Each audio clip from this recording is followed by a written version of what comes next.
You ask Tiger to solve. This deals with linear equations with one unknown. The final result is x equals 1 over 2. Let's solve it step by step. Simplify the expression.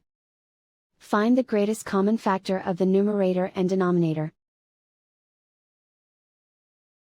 Factor out and cancel the greatest common factor. Isolate the x. Multiply both sides by inverse fraction 15 over 2.